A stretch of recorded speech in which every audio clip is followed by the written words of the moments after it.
All right, this is the walkthrough, the final project walkthrough for the Move app. My name is Max Brown, representing the team. I'm excited to show some of the work we did this semester. So I have two servers running here, and that'll be helpful to kind of replicate the experience that two users would have interacting with each other. So over here, I'm logged in as myself, and over here, you can see we're on the landing page, and we'll walk through the process of becoming a new user on the platform. So, a little overview, as you can see here in the description, Move is an app that's made for young people to find community and things to do on their college campuses. Similar to Facebook events, the user will have functionality to develop their profile, make friends through the application, and most importantly, host events or attend other events that users are hosting and manage their schedule of upcoming events, all in a mission to become more involved. So as we jump over here, we will see the sign in button here. Now, signing in won't work right now because we don't have an account, and it would throw errors, but for the sake of time, we'll just skip that and go right to the sign up module. So you can see here, let me disable my password vault. We will create a new account with an arbitrary email. There's no email verification set up, so I can type in anything there and enter in a password and click sign up. Sometimes this is buggy. You have to just click it two times sometimes. These are little kinks of developing a whole app in a semester, I suppose. So after logging in, you can see that the system recognized that it was our first time joining this application, and so greets us with this onboarding module. Now, as we click through here, you can see the app just wants some basic details about the user. I can type in here, first name Spike, let's say last name Zag, click forward, type in an arbitrary phone number, and a school drop-down will appear. Because this is a kind of college student-centric app, selecting your university will help with localization with users and events. After you can see this, say we're all ready to go, close this window and get moving. So we close that, and you can see it greets us with a welcome message. Now I quickly want to jump over to our backend server. So we're using Firebase, the Firebase suite of tools for a lot of our backend things. And right now I am in our authentication module. Now this helps with the sign in and sign up process and also keeping track of the current user that's logged in. Now, if I hit a refresh here, you can see that sure enough, Spike at Zagmail was added. Now, a really important thing that this authentication module does is generate a unique user ID for each user. And this is helpful in a lot of our database queries. And so, speaking of, I'll jump into our database, which is Firebase's Firestore database. And if I go to the users and click through things quickly, you can see that Spike Zag was added with that information that we just inputted in the onboarding module.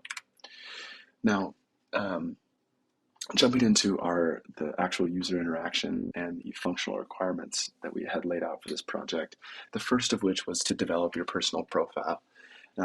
We got all that information from the onboarding module, but if you want to see your details from this front end, you can click my profile here in the dropdown and see, sure enough, your name and this other account information that we just inputted. Now, moving on to our next functional requirement, it's the ability to create friends through this application. If we jump over here to the friends page, you can see that we don't have any friends. Sad, I know. And there's no incoming friend requests. So we'll change that. Now you can see here I'm logged in as myself over here, so let's have Spike send a friend request to Max. If I go over to the search bar and type in Max, you can see sure enough, here I am. Clicking this button will trigger that send request or that friend request.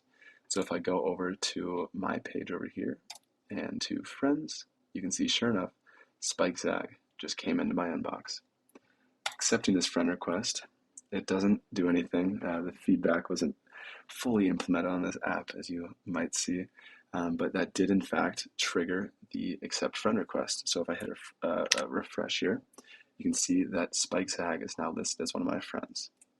Go over to Spike's profile and do the same thing, hit a refresh. Sure enough, Max Brown is there. Awesome. Now, moving on in our functional requirements, we're going to get into the events section, which is a bulk of what this application is meant to do. So first off, we will create a new event and invite some users. So let's go over to my page. Now I'm going to create an event and invite SpikeSag. On my events page, you can see I already have some events that I'm hosting. And if I go up here to the create event button, I can fill out information for a new event. So let's call this end of final celebration. Celebrate all this terrible work, this terrible week we're all going through. Let's set it for, let's do Saturday night. So the 16th at maybe 8 to 11, let's say. 11 p.m. Awesome. Celebrate the end of finals. We'll make this public, and here we get into our next functional requirement, which is the ability to invite users to your event. If I click this drop down, it'll generate all of the users in our Muv system. Clearly, as this application might grow, you would have to find some way to filter this list, but right now we don't have many users, so this works just fine. Let's invite SpikeSag and also the other Muv team members, Davis, Maya, and Finn. Awesome, so they're all populated right here, and clicking save will create that event and send an invitation to those users. You can see if I hit a refresh and let all this data come in, boom, boom, go to the end here, you can see sure enough, here it is, end of final celebration on the 16th. Opening up to get some more details, you can see all these details I just inputted, and most importantly, right here it says no one has said they're going yet, which brings me to the next functional requirement, which is the ability to RSVP for events that you're invited to. So let's have SpikeSag RSVP for this event. Jumping over to SpikeSag's profile, if I go to his invites page, you can see that sure enough, the end of final celebration was just loaded in. Now, if I hit accept, it'll get rid of that invitation and invite and accept the invitation request.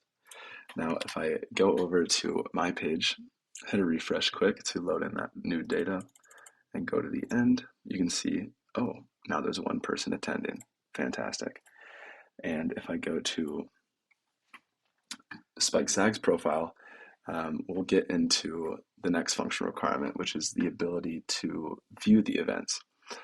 Now, as you've already seen here, as a host, you can see all of the events you're hosting up in this top carousel here. And if you're an attending user, your events that you're attending will show up in this list down here, your moves this week. So this will grab the current date and render the week. You can see here, end of final celebration, host by Max has just been logged, and I can see the same details. Now this module clearly only lists the week, and so if you do want to see other events, you can toggle back here and see other moves. Now I don't have any on SpikeSag's clearly because he just joined, but if I go over to my profile, you can see, oh yeah, there was a birthday party Maya hosted, a pre-game watch party, so on and so forth. Fantastic. Looking at my notes, and I think that hit all of our functional requirements. So moving forward, clearly there's some feedback that we'd want, notifications of events created and maybe invites that come in. But for what we have accomplished, super pumped with how things turned out. That is the Muv app. Let's get moving. Peace.